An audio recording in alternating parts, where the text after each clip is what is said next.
How do you do? How do you do? Hi guys, this is me and the Jgirls once again on our RWJ Couch Chat. Hello Jgirls. Hello. Hello. Really? You should say hello to everybody. Hello. Hi. So today we have another interesting guest all the way from, she'll tell you herself. I will see you soon. See you.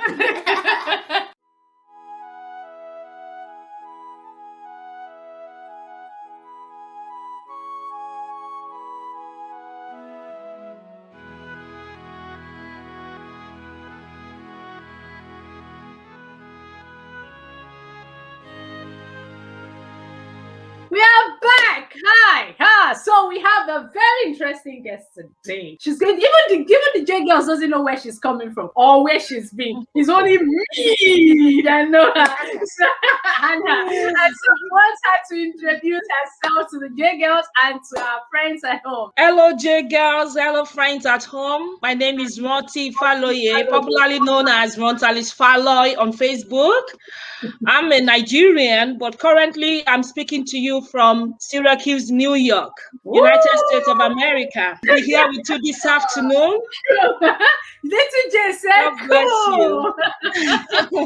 Yeah, cool. Yeah. So Roti and I went to the same secondary school in Nigeria. We were in the boarding house together. And so we've had a very long history, which has been cut off for 2 decades or more than. And then we met on Facebook. Almost 25 years. Really? You know what she said? That makes you sound old. Yeah, most of us, we are in our 40s. You can say we are old because most of our classmates, we are either 40, 41, thereabouts. Exactly. Can't you see the gray hair? What are you talking about? We are not old. We are young. We are just starting life. So we're just starting life. We are not old yet. Don't call us old. Anyway, so that's good. So our guest, like we said, is Rantalice Faloy, and the program today, or as you know, each time we talk about it, our program is getting to know you. And so we are going to know all about Rantalice or Auntie Rantalice for the girls. Remember Auntie Rantalice. And then before I forget that, and then we'll just interact. Little J, I think you're always the one that takes the first question. Yes. Okay, so can you ask Auntie the first question? So tell us about yourself. Like you said, anything you want, just go with the flow. Tell us about yourself. Like we said, anything you want, just go with the flow. Thank you very much. So I will tell you about myself growing up. I'm from a polygamous background, where we have like 28 children, 7 wives, growing up in a very big estate. Our father was very rich, we all had everything we wanted. And I thank God that they could send us to boarding house. So I went to the boarding house from the age of 3. The boarding house I went to was Children's Home School in Ibadan, Oyo State, Nigeria. And I'm glad to tell you today that that forum, we are still together trying to build up ourselves after several years of leaving, the primary school, where you call elementary school here. Yeah. So with going to boarding house from the age of 3, you know what that means? So I think I left the primary school around age 9 or 10, and then I went to the secondary school where I know the coach for today. So growing up has always been a mixture of learning things from outside the home, the boarding house aspect, and then I have 2 kids actually. My firstborn is Boluwatife. She's 19 and she's in the college right now in Nigeria. I have my second son who is 10 years old. He's in grade 5. They are still with their dad in Nigeria. So I'm here by myself, but we talk almost every day. It's not the same, but we do video calls almost every day. So I'm still in charge of whatever that is going on over there. So my best food is rice. I just love rice. Anything, fried rice, jollof rice with fish, beans, whatever that is made of rice. That's my best food. My best food is also rice, so we're in the same company. Yeah. So actually, I was trained as a medical doctor, but when I got here, I have to do my professional board exams, which is the United States medical license exam. In preparing myself for that, I got a job with the Syracuse University here. So I work as a safety officer with the Department of Public Safety. It's just like paramilitary, that's what I do now. And then I don't want to miss out on my healthcare job. So they still call me for home care. I still go to give some form of healthcare to my clients in their homes, not hospital-based, while I study for my exams, and then I'll be able to practice as a medical doctor over here. So tell us, what's your favorite movie? Oh, actually, I love War Room. War Room is my favorite. Yeah, that's my favorite movie because I do tell people about War Room. In fact, when we are talking about movies, I'll be like, have you seen War Room? War Room, War Room. Then after that time, I started noticing some other movies too. But that's my favorite movie anyway. I just love the part that the old woman played. All right, so Big J, can you answer the next question? What are the house rules you grew up with? House rules. What are the house rules you grew up with? Like I told you, basically from the polygamous setting, prayer time is compulsory, 5 a.m. No exclusions. Even if you are sick, you must report at 5 a.m. for them to say, oh, take this girl or take this boy to the hospital. And then we also have special times that we eat together with our dad. Everybody come together, no matter what your mother prepared in your flat or your apartment, you have to come together on Sunday, breakfast, lunch, and dinner. You have to eat with dad, except dad is not at home. So we have that, culture, that culture of eating together on Sunday. Then there is this house rule that you have to respect your elders. So we are fond of calling auntie, brother, sister, that kind of thing. So even if I'm 5 months older than you, you have to still respect me. You have to still call me Sister Roti. You can't just say Roti. No. Yeah. Even though we are from different mothers and it's just 7 days apart, 1 week apart, you have to recognize me as your elder sister. Wow. So that's what we grew up to know. It's not like these days that people just call names. We are not allowed to call names. You have to use brother, sister, and then you have to, be cautious. Like ma, if you want to talk to mommy, you can't just say, mommy, are you there? Are you there, ma? That kind of a thing. Yeah. You have to talk to daddy, please, sir. You understand? So we had this respect and greetings. Growing up, you have to learn to say good morning, sir. Good morning, ma. Mommy and daddy in the morning before you do anything. And if you have not seen them for some time and you are coming across them again, if it's afternoon, you say good afternoon, sir. Good afternoon, ma. You understand? In the evening, if you are going to bed, you have to say good night, ma. These days, some people just say, mommy, love you. But all this, we grew up to know that, okay, I'm going to bed. Mommy, good night, ma. Then she will pray for you. God bless you. You say, thank you, ma. When you receive blessings, prayers, or gifts, you have to say thank you. Very, very important. Depending on the person that is giving you that gift. If it's a senior, you have to say thank you, ma. If it's your colleague, just say thank you. If you are age mate, no, that's good. Thank you. Then if you offend someone, if someone feels that I've done something wrong, you must say sorry. And then we have what we do when you wake up in the morning after prayers, before you think of breakfast. It's just the same way we did in the hostel. You have your own portion of cleaning the house. So my own portion growing up was in the kitchen. I have to make sure that the plates are washed and everywhere is clean for the person that wants to make breakfast. And then you have another person that will take charge in the evening to make sure that the kitchen is clean before and after dinner. There was a time too, they gave me portion of the staircase that I have to clean the staircase from up downwards every morning when I'm at home. So we always have those little, help. Even though I grew up with housemaids have what they do and they make sure that they give us what to do.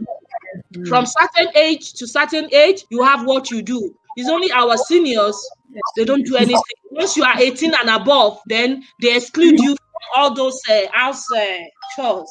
Cultures, yeah, that's good. Yeah. That's good. So, Ranti, coming from a polygamous family, how was growing up in terms of unity and in terms of relationship? Because I know a lot of polygamous family have strife and have jealousy and have envy between the children and their wives.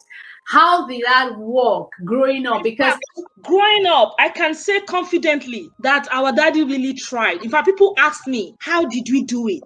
Because today, as I'm talking to you, my stepbrother had called me today. We had chatted, video calls on WhatsApp. He's in Nigeria. The children, we are so knitted together that you will not know. There's so much love and unity, even up till now, among the children.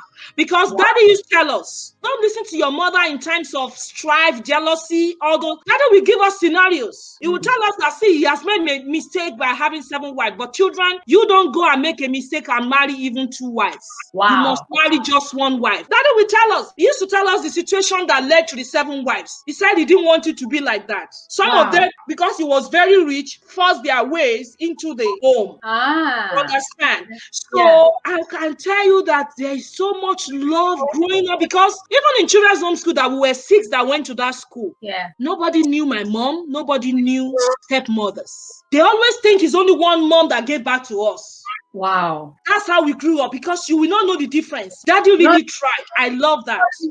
I must tell you, your story is 1 in 1,000 or 1 in 1,000,000. Because normally in polygamous family, there is strife, there is jealousy, there is envy, there is, among the wives. We don't even care whatever happened among the wives. We don't really care. But the children, we are so united.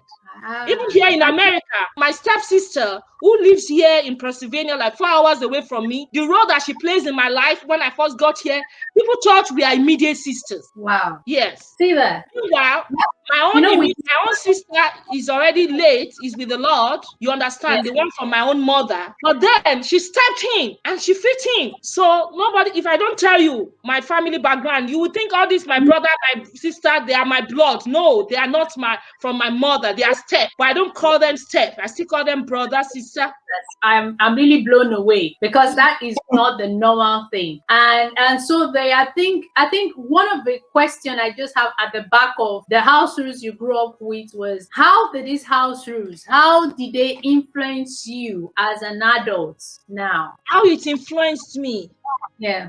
As an adult now, there are some things that I also like to inculcate into my own kids. You understand? So I remember telling them stories too. That, see, we have to have prayer time. You won't believe it. From here and Nigeria, we have a time that we pray together as a family. Those are the things that I appreciated, that have also influenced me as a mother, to do, even as a wife. Because my husband came from a monogamous family, and they were not that kind of religious, that kind of a thing. But I was the one that brought, those things that helped me, while growing up. I was the one that inculcated it in the family, that, you have to do this, because but I discovered that I've not been able to achieve some things though. But this era, everything has just, at least I know there must be some form of house rules. Do not do this. Do not fight. that those kind, like me growing up, I never had a record of a fight. I can't remember any record of a fight, because it's part of what we grow up to know. Do not fight, do not steal,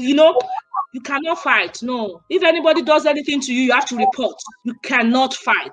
You understand? And I remember telling those things even to the boy, the little boy. Even in school, if they smash you or do anything, you have to go and report. You can't fight back. Fighting is not part of it, So, but after you've grown up and you've observed these house rules, are there certain house rules that you felt, oh God, that was an extreme, I don't want to repeat it in my own home or with my children? Are there certain things that you didn't go down well with you? Like, for instance, let me give an example. For me, one of the house rules was us to read. But in Nigeria, we don't understand learning disability. So my parents didn't know I had any learning disability. So I was always forced to read. In fact, locked in the room, and that was a lot of frustration for me, which actually affected my academics than helping my academics. You understand? And so growing up, I now realize that I can't do the same thing. I can,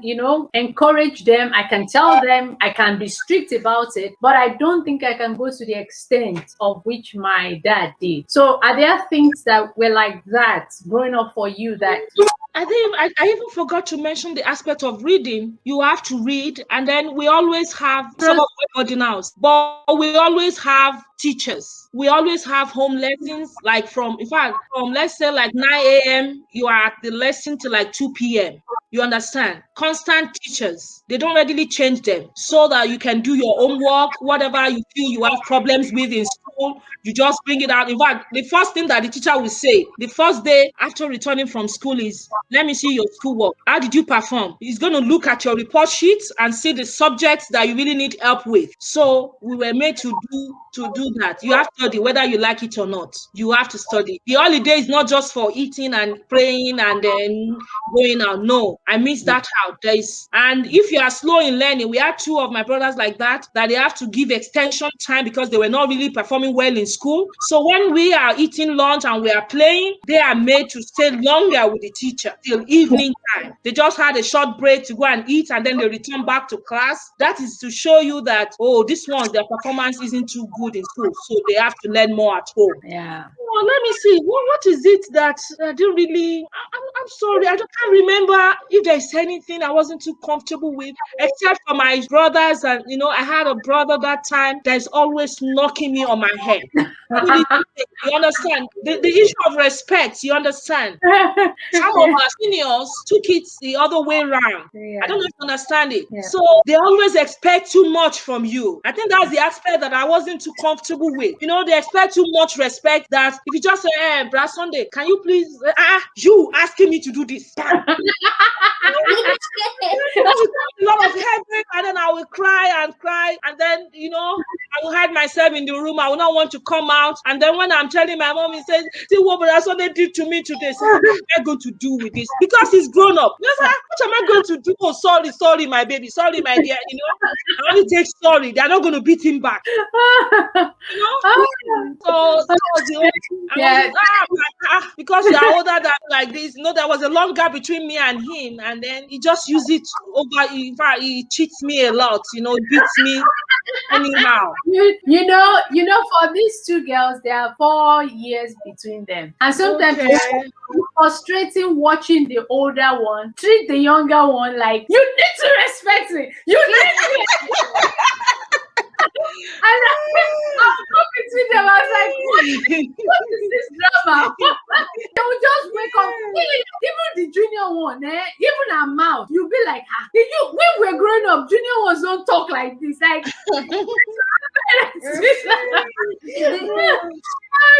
in my own family, growing up, the difference was there was no really, we knew our older ones, but there was no hierarchy. Like up till now, my brothers, even to our firstborn, we still call him by his name. We just call him. Oh my God, no. We call him by his name, but even if we call him by his name, we use Egbon, and then we don't. My brother doesn't want him to use air for him. He will tell you what's the meaning of that. Call me my name. You understand? Oh my God. But the thing is, we can't just talk anyhow. The difference is you know what to say and what not to say because he's older. In fact, we used to do pillow fight. Myself, the fifth born and the second, we doing pillow fight. Who is going to win? He will almost suffocate us. Little J, you're asking answer the next question. Come on. What rules do you use at home now? So what rules do you use in your current house? Now that you are now married, you had 2 children, what rules did you use to raise up the and then you're using for the second?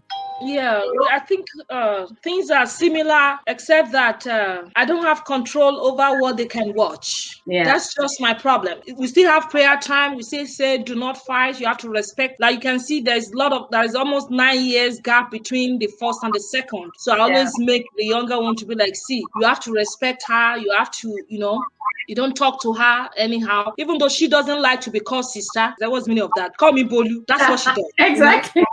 Computer age children. They're like, I said, okay, but you are still going to get your respect. Let this boy know how to respect and talk to elders. Yes. Let him know how to say sorry. Let him know how to say thank you when he's being helped with something. So I try to always, put those greetings. And then when they are going to grandma, and when grandma comes, I just remind him of cultural things about prostrating. He didn't know that before. I had to teach him that see, you have to prostrate to greet elders, because these days they just shake hands and they just hug. They want to hug you, they want to shake hands with you, but I've let them know that for grandma and for people like this, no, you have to prostrate. I taught Jemima how to kneel down when she gets see an elder. So I think there was a person who went to visit, and then she just went on her knees, and everybody was like, so she gets The thing is, even though she's in Scotland, she will end up going to Nigeria one day. Yes, and meet people. Yeah. So they need to understand that cultural value, which is not necessary for them to use here, but they need to know just in case. They need to know, yes, it's good. They are not in that environment. I love what you are doing. You are doing a great job to help this generation. I'm telling you. I love what you are doing, because not just for your own kids or family, other families of the world have to also learn from this. Yeah, this is because even though we are here as Africans or as Scottish or as Americans, the truth is I don't want my children to lose their identity of where they come from. At the end of the day, you might be Scottish, but as far as I'm concerned, your DNA, remember where you are from, still has a link to that place. So cutting off from that heritage is not a do. You just have to understand. You might not use it, you might not live with it, but you need to know what the norms are. What the norms are, because you don't know where you're going to end up tomorrow. What if she finishes university and she get married into a home from typical Nigerian family? Exactly. Or she gets a job, an international job, and she needs to go back. To Nigeria. Okay. So it's good for them to know those norms and to know exactly what to do and what not to do. And no knowledge is wasted. True. No knowledge is wasted. And so Roti will just ask the next question, Victor. What inspires you to keep going? What inspires you to keep going? Oh my God. That's a very big question. Well, I don't know how I can say this without being religious or without being, I don't know how to say it. What really inspired me in life is not even any human being. Yeah. It's just what I have inside of me. There is this, some people can say it's Holy Spirit. Some can say it's the inner thing, the inner thing that just keeps you going. That energy drives me, gives me, be able to work hard, it enables me, gives me a lot of inspiration to do things. Yeah. Like when I started writing my book, that thing just keeps driving me. I don't know how to explain it, but your mommy said it's energy. Okay, I agree. It's the energy inside of me. For us, it's called the Holy Spirit. His name is not energy. His name is the Holy Spirit. And I have to respect his personality. I can't mix it with what they call him. Thank you. Some of the parents that we've interviewed, some people have said, oh, it's God, and and some people have said, oh, it's my kids, because as a mother, your kids inspires you, or your kids inspire them to keep going and all that. Because as a mom, you want to be an example. You want to be something like me. Let me tell you, when I got here, it wasn't easy. My kids helped me to overcome loneliness and sadness in this place.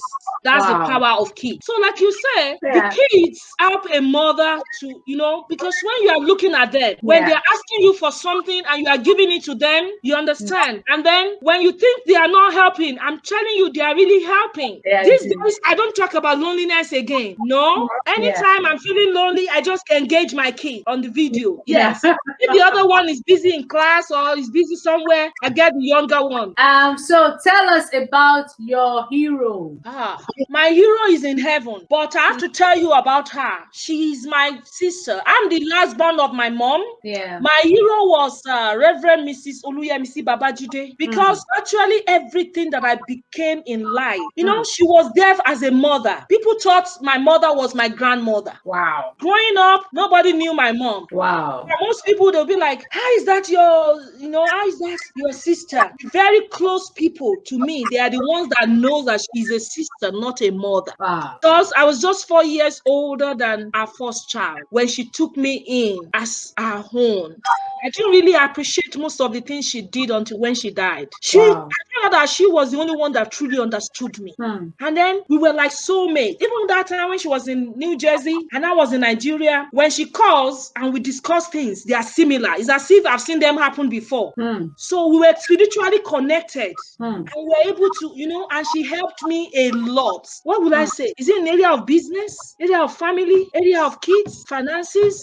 This is a person that when she died, they were like, is there anything like a female Jesus? She was everything. Apart from the Holy Spirit that was helping me, she was the figure. She was the one that I knew as a mother. I knew her as a sister. I knew her as a pastor. I knew her as my everything. So it wasn't easy when she called me 7 years ago that I should come from Nigeria to stay with her because of some health issues, and the health issues led to death. Oh my God, my life, I cannot speak without, even my book was dedicated to her. Yeah, I I can cannot imagine. do anything or say anything without, you know, she's just been part me. She taught me everything that I needed to know in life. She was my hero. I can I'm telling imagine. you. One day my daughter wrote on her computer, on her laptop, my mom is my hero. And I just told her, I said, oh, my own sister. It's my hero. Because my mom was old, daddy had passed away, and my mom, what does she really, you know, I didn't really live with her much, you understand? It's just like saying my mom is my hero, but biologically, she's a sister, not a mom. Yeah. I guess that's unique because most of our guests, their hero is either daddy or mommy. So Oh you my are God. just unique. My And sister was my hero. yeah. My mom is my hero, but my sister will always be a second one if I want to label her. All right. So what advice do you have for the kids? Oh my This God. kid and all the kids that are watching today. Okay, to the Jgirls and to all the kids all over the world, I just want you to always remember where you are from. Do not ever forget your origin.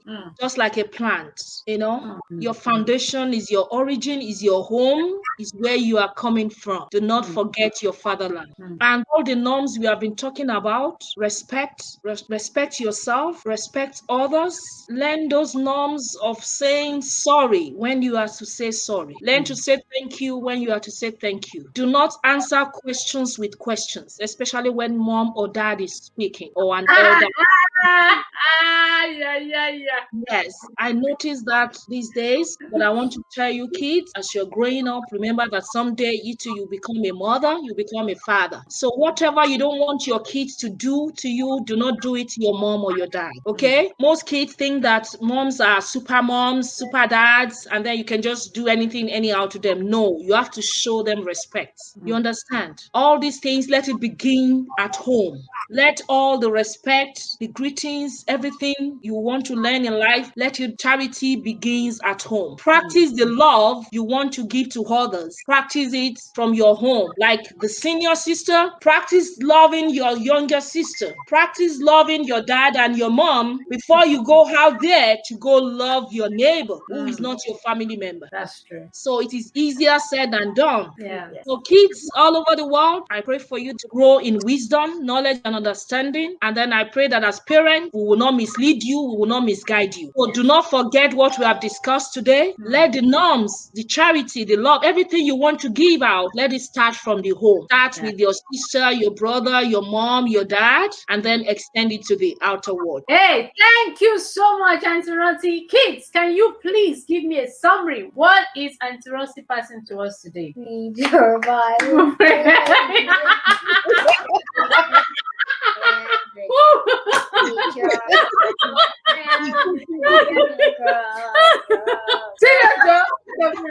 It's part of it. It's part of it.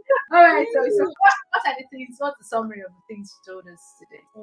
We should Respect. respect, sir, ma'am.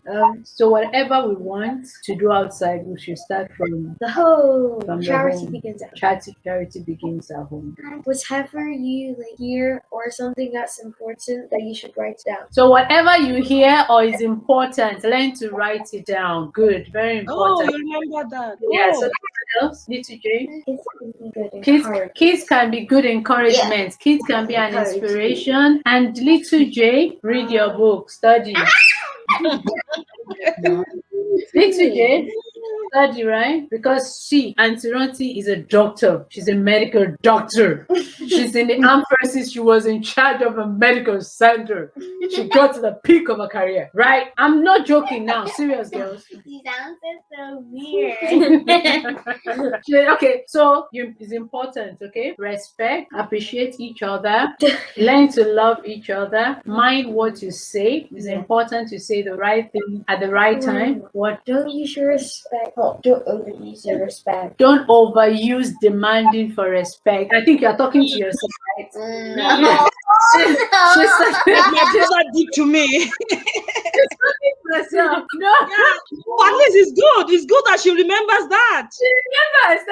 No over demand respect. Okay, so that's very good. So yeah, so I'm really happy that it's filtering in, and I hope that as it filtered into them, kids at home is also filtering into you, because it's important that these values and these norms and these treasures that we grew up with, they can't be thrown away because they are still valuable. It's important that you know that these are the things that made my mom and my dad where they are. The values of reading and studying are taking us where we are supposed to be today. A lot of people say it's not important to read again. You can just make money. Go and buy Bitcoin. Oh no. Cryptocurrency, you become rich. No. Money is not everything in life. There are still some necessary values you need to incorporate: integrity, honesty, respect, love, unity. Please, sorry, thank you. These are the values that make the society. The reason why a young teenager will stand up and beat an old person in a riot,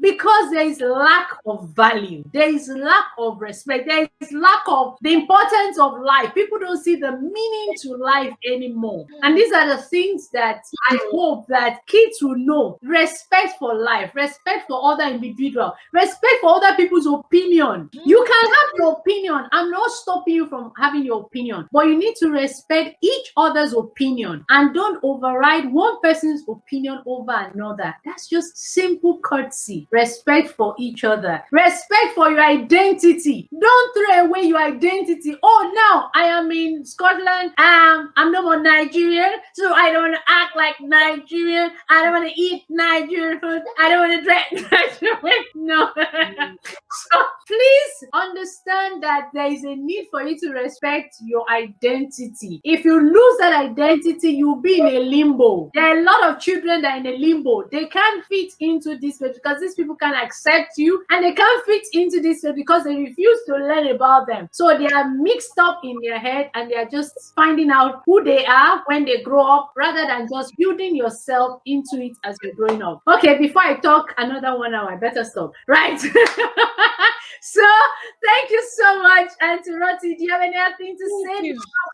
Oh, thank you so much. I just want to appreciate you for giving me this great opportunity to come online today. You know, I've been by myself and everything has been so quiet now. You have really made my day. At least I've seen you across the ocean after so many years. Thank you for this opportunity. I'm grateful. For the girls, you are the first person they are meeting that went to St. Teresa's College. STC. Jesus. So that's the secondary school we went to, and this is Auntie Ronti. We were in the same hostel. All right, guys at home, want to thank you for joining us on today's broadcast. Until next time when we see you again, want to thank Rantalice Faloy all the way from New York, and for the girls who have patiently sat down to bring this episode to you, want to say bye. Bye.